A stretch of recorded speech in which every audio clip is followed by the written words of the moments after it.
I got you. Everything looks so good. All right, I'm gonna have to stick to breakfast though. So let me do, for sure. I wanna order the skillet potatoes. What's poppin', everybody? Thank you guys for tuning in. Welcome to another episode of Break Bread. Today we are filming in San Diego at Suckerfree, Southern Plate and Bar. I got my big homie Nigel with me, and today's topic will be the black male experience within the United States and within North America, within the United States. Same thing. Pretty much. We're gonna start it off. All right, the first question I got for you is, what is your experience like as a black male within the United States? How much time we got? Go ahead. Let's go within the school realm. Since you went to Fresno State, how did you feel as a black male at Fresno State? A black male at Fresno State, so a black male at a college. For me, I knew I was going to college since I was in like second grade. You know what I mean? That's something, because that's the family I came from. My mom was like, you gonna get good grades now, so you can get good grades in middle school and high school and go to college. You know what I mean? So, because my mom went to college, and she was the only one like from her like siblings that went to college and I graduated and whatnot. That's crazy that you say that you've been bred since second grade to go to college. I just remember it being some shit that I was always taught or told, and I never knew what the fuck it was at all. For real? For real. Some of my friends in high school, like especially the white people, it was like, all right, college is there, like I'm gonna get accepted. It was almost like more normal, but for me it was like, I hope I get in. I mean, I hope they don't see my name and think like, is this a nigga, is this that, you know what I mean? Like same thing we think is like when you get a job, you know what I mean, like employment. But basically, so anyways, finally getting to Fresno and getting there, like you're there to get a higher education, you know what I'm saying? You're around other like-minded people that are pursuing a degree, pursuing a career, and you're still treated though as a criminal, you know what I'm saying? But badly. My freshman year, I remember like it would be in the daylight, daytime, and I'm walking on the same, on campus, I'm walking on the same side as the sidewalk as you, and you like clutch your purse a little tighter and go to the other side. I'm like, damn, like we on campus in the middle of the daytime. We're like, you know what I mean? Like your fear of a black man is that strong, but it would make me feel like, damn, like even in college, I gotta make sure I'm coming off as innocent, or let me not be too ratchet or too ignorant or too hood or this and that, so that they're not scared or think this, and that's fucked up. I should be who I am, you know what I mean? I come from where I come from, I am who I am, my family's who I, you know what I mean? Like my genetics, my dad is who I am, I can't help. You know what I mean? I'm wild, nigga, I can't help it. You feel like, not wild in a bad way, but just my personality, you know me, you know what I mean? I'm very like I'm a joke, I'm a laugh, you might think it's ratchet, might be crazy, it's just me being me. So I would start to feel like, damn, I gotta like almost downplay myself as a black man so I don't come off as like a threat or come off, you know what I mean, come off scaring people. And it's like, I'm not doing nothing but being myself, you know what I mean? So like that kind of started to mess with me. I would say my experience as a black male in college was well needed. I enjoyed it. I would say one huge benefit to really keeping me in college was the black professors. I feel like if it wasn't any black professors, I probably wouldn't have stayed in. I probably would have transferred to HBCU. That's real. Nah, like Dr. Johnson, you know what I'm saying? Even Tawanda Kitchen, she wasn't a teacher, but she was like, shout out to Tawanda Kitchen, for real. She helped me stay in college. Man, I didn't have enough financial aid my sophomore year and my senior year. I think she helped me both years low key, but she helped me get like emergency little parent loans, student loans, just like finding scholarships. That's crazy. I'm glad you brought that up. That's what I was noticing too. Like as a black male and to be a first generation college student, my experience was different from other black males. But I know as a black male, you having money and getting financial aid, you may be responsible of taking care of your family. So now that adds an extra pressure onto your overall plate. For sure. As a student, and then shit, even some people have kids, so now you got to navigate that as a black man, as a father, raising your child, and you're still trying to figure out who you are within this realm of academia. That shit is crazy. Hearing your response made me realize that, okay, I was just talking about the negative shit. Let me talk about it. Like, it was still a very positive experience, but it just still taught me that, like, no matter what you do in America, no matter where, no matter as far as like how much money you have, and no matter what level the degree or career is, you're gonna still be reminded that at the end of the day, I'm still a black man, you know what I'm saying, in America, and I still have these different, I'm still treated different, and I can feel it different. Sure. Okay, so the question I got is, do you feel the media has created a fear of you within the overall society? Absolutely. Okay. Touch on it. Speak on it. Absolutely. Preach. I mean, I don't even know where to start from. Just what you mainly hear and see about, you know what I mean, about black people. We're always in the news portrayed as violent. aggressive, uneducated, you know, illiterate, all the different things that. So if you've never, I mean, yeah, as far as music is part of the media, with the music videos we see, the same songs we hear, you know, I mean, now like some conscious music is getting into like the mainstream, but like the music we hear, it's a reason why we hear the same type of shit about infidelity, aggression, gangbang, this and that, and it's mainly like black men, and you know the labels that they're, you know, either signed to or owned or partnerships with, you know what I'm saying, they're the ones that, oh yeah, continue to make this type of music. Oh no, we want music videos like this and that. That's why a lot of times you'll see artists that maybe stop putting out music, or they be like, oh, my label not letting me put this out, because the label's like, nah, we don't want to hear this. We don't want to hear this black power, this black conscious stuff. Thank you. You look hella good. Thank you. These look a little different than I thought, but you know, might be special. I see you got your eye on it, so I'm gonna keep it right here next to you. Now that looks fire. I should have got the gumbo, boy. Yes, please. Got some ketchup. And you, yeah, thank you, utensils. But not to get interrupted, but man, there's so much to touch upon it. Even like the different things I was like, you know, shout out to Dr. Johnson. The different things I learned from like Africana Studies culture classes, and just how like, you know, all the different media companies and programs are owned by like these huge 6 power companies that are making sure what we're seeing it's all propaganda. You know what I'm saying? So, and that's why. You know, there's people that have never, if you've never met a black person and never experienced them, and you just watch the news and watch, even in movies, you know, like, okay, that's why. Okay, well, my fault, because y'all. Nah, go ahead. Let me ask you this. Okay, so since you do feel like the media has created a fear of you, how have you as a black male experienced that fear being, I guess, portrayed towards you? Every way, like, even the example I gave of somebody crossing the street or clutching their purse tighter, like, you could just feel, just energy don't lie, you know, when you. First of all, every time I walk into the store, I feel the eyes on me. You know, sometimes Jack Brown, Tamir Rice situation, Sandra Bland, you know, all these unjust killings by police on people that were unarmed, and even if they were armed, when white people are, here's another thing, when white people have a gun or are armed, they're not getting shot down. You know what I'm saying? It's like, put it down, or, you know, maybe shoot it with a rubber bullet. I seen video of it. But you'll shoot down a 14-year-old kid with a toy gun. You'll shoot down an 18-year-old, you know what I'm saying, young black kid that was 50 feet away with no weapons. But what was crazy is, like, I would see on Facebook, like I said, I went to high school in Marietta, so I have a lot of, like, different white friends, different black friends that, you know, maybe is a little, I don't want to say whitewash, I hate that word, but maybe, like, just not in touch with the black community and culture. And I would see the one that, well, I mean, maybe the police were scared for his life, like, you shouldn't have ran, or maybe and it's like really excusing and justifying the person being killed. I'm like, damn, like they've made us so fearful in the media that people are watching us be killed on camera and saying like, oh, I understand why. You know what I'm saying? Like, and it's just I don't know. It's really fucked up, man. Even with myself, my interaction with like the police and the LAPD, like. It's like their hands automatically on their gun, or they expect, you know what I mean? It's like this expected like aggression, man. Okay, when you get stopped for a traffic stop, how did your traffic stop go? Man, I'm scared. I'm nervous. I'm like, let me keep my hands up. But then at the same time, I'm such a like, you know, I don't believe in let me bow down, and especially as I'm older now, I'm not bowing down to no fucking white man. I'm not bowing down to no racist. So I'm gonna stand my fucking ground. I got pulled over recently, or I don't know where I got stopped, and it's like, you on parole? You on probation? Every time I get pulled over, I'm asking, am I on parole? You on probation? They ask you that too? Why you asking me that, my nigga? Wait, is that the first question they ask you? No, what? No. My bad. No, that's the first question I get asked. They say, you got any weapons on you? Any weapons, any drugs? Are you on parole, probation? Sometimes the other one first, but every time I've been pulled over, wow. For sure I've been asked that. The cop literally, you know, this happened to me too, but a different story. You know, do you remember How Do You Cherry, Isaac from Fresno?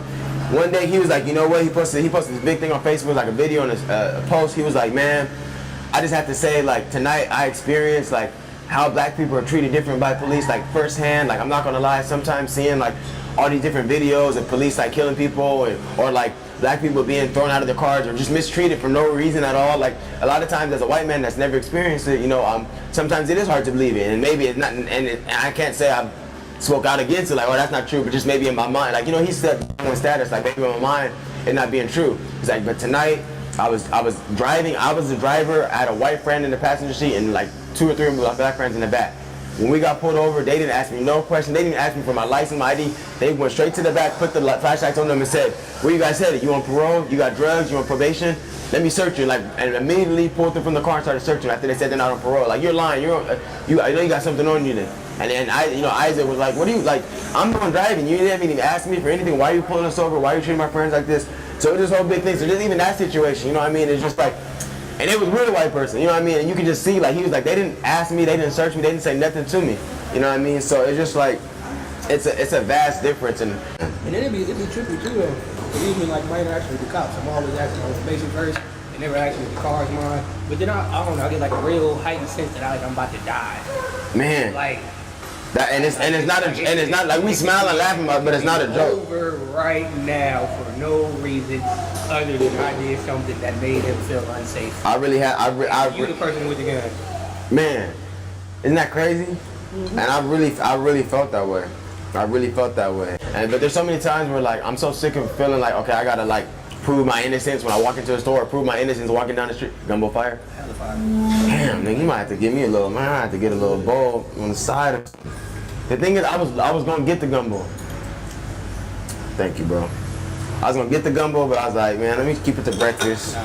It ain't got crab in it. Damn, man. What's that right there? Some chicken? Might be chicken and beef and shit. Oh, man. All right, hold on. My bad. I'm like really trying to get the best bite out of your bowl, bro. It's brother love here. Damn, sure that's how that. Oh, okay. So, based on what you've experienced. Where's the cook? Kiera, we made a mistake. Should have ordered 3 gumbos. Whoa. I'm mad as hell. We're coming back. It's cool. Now I know. I want to come back too. She look happy over there. Whatever she is. Okay. When you were in Africa, did you feel that same energy? And did you feel the same feeling of walking around, being around being around other black people and other races that you feel in America? How was that experience? It's tricky because I'm African, but I'm also American. True. So you kind of got to take that into consideration too, because they think about me being an American, I'm big shit or something like that. But I would say my experience there was extremely fun. I felt love everywhere I went. Like it felt not just from black people, neither. No, but I mean I was surrounded by black people, so from black people, I felt love. Everything felt genuine. I felt like I was at home. Like I wanted to stay. If I would have had more money, I would have had a lot of money saved up. I would have tried to buy some property out there and just stay. Damn, like that? Yeah, for real. It too though, because it's like it made me appreciate certain things about America too though. Like as far as what? Like how we have certain access to certain resources and shit like that. Like being able to have a quality education or being able to at least have an opportunity to obtain one, and then just having solid jobs. Like I know being in America, I don't necessarily feel safe all the time. I don't feel safe. I don't necessarily feel free all the time. We're kind of like public enemy number one, like in America. You know what I mean? Like if you really look at it, why anytime we stand up and talk about pro-blackness or loving ourselves, it's, oh, you're racist, this is that, but other races and white people, they can do it, you know what I mean? Yeah. I don't even like using the term African American no more, because they've made it, you know what I mean? Like, because it's like, what is that? At the end of the day, what is that? Like, I don't like calling myself black, what is that? But then it's like, we call ourselves African, it's fucked up, because we know we're African, but we don't know what tribe we came from. You know, we can't go, like, because we've been disconnected from it. That's another thing I don't like, too. What? I don't know, I feel like as a black man in America, like, your life could be over at any moment. Whether like you're physically dying or you're locked away or opportunities are taken. Like even in the realm of like Me Too and like how a lot of women are coming forward about like being sexually assaulted. As a black man, the mere accusation alone can end a lot of shit for you. Either in your life, either in your opportunity. Even if it's not true. And the thing is though, what's fucked up though is there's so like this shit really happens. You know what I mean? There's so many people that have been taken advantage of and sexually abused, but then there's also people that do, you know what I mean, do makeup stories and like, I mean, it's just an example. The white lady that made up that lie about Emmett Till and had him beat to death and tortured like and all that, gonna come out years later and say I made it up. You should be in jail. Why is she getting arrested? You know what I mean? If she was it's crazy. I don't know. I hope so. No, I'm just playing. I don't wish death for nobody. But this past Tuesday, I think Congress set up a law, or they're trying to put in an act called the Protect and Serve Act. To be fair, it would be registered. It would be a federal hate crime if you were to violently attack a police officer. A hate crime if you violently assault a police officer? So now think about it. What about them violently assaulting us? Exactly. So now think about it. You're driving. Ooh, boy. Man. But all right, so where was we though? Shit. Where was that? Yeah, 'cause I was talking about the new law. Yeah, you gotta trying finish to pass that. a law to where it would make it a federal hate crime if you were to like violently attack or violently hurt a police officer. What about them violently hurting us? Yeah, that's exactly that's crazy as hell. What about that shit? That's crazy. No, for real. But that shit scares me too, though. Cause I'm like, man, now I feel like my life is more of a danger. Nah, because for now sure. if I do something to protect myself, there's no way I'm sure I'll make it home. Good. All right. What? How did that make you feel? And then like with the media, representation, and then the fact that you're able to constantly see people looking like you and feel like, what do you think about that? Like, how does that make you It's feel? like, I mean, and that's why it's all this mental health shit going on, because it's like and not just that.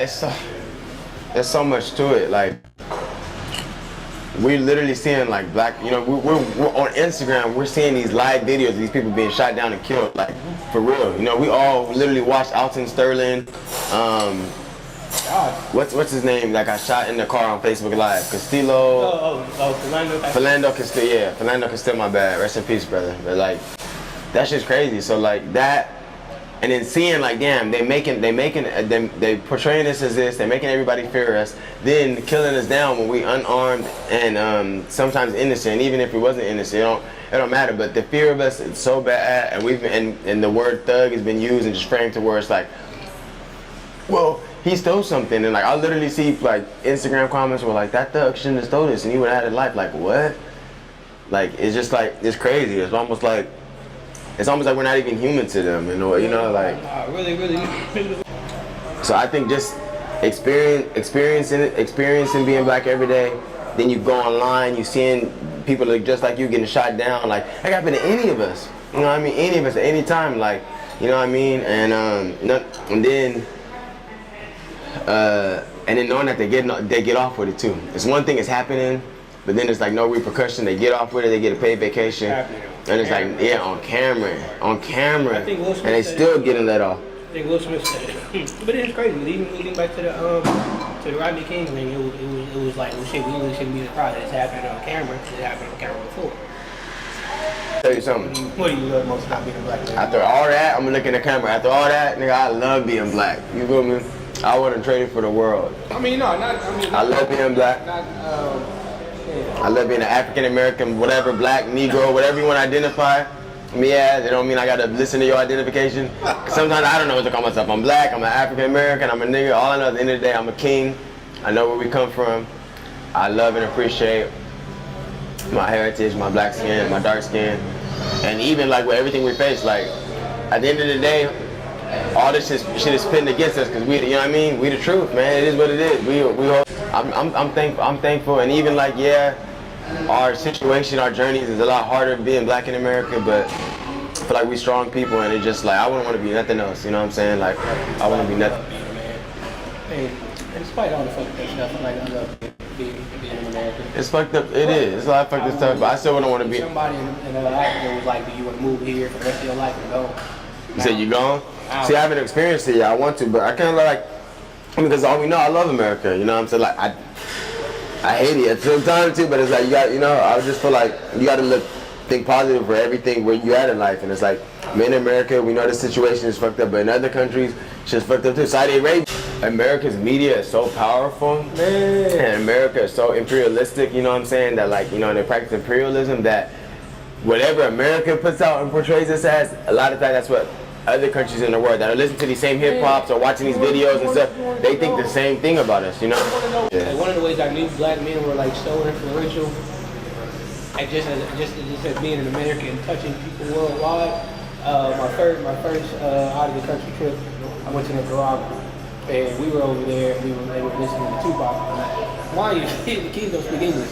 They don't know what the fuck he's saying, but they like the music. They know a little bit of English, but not too much.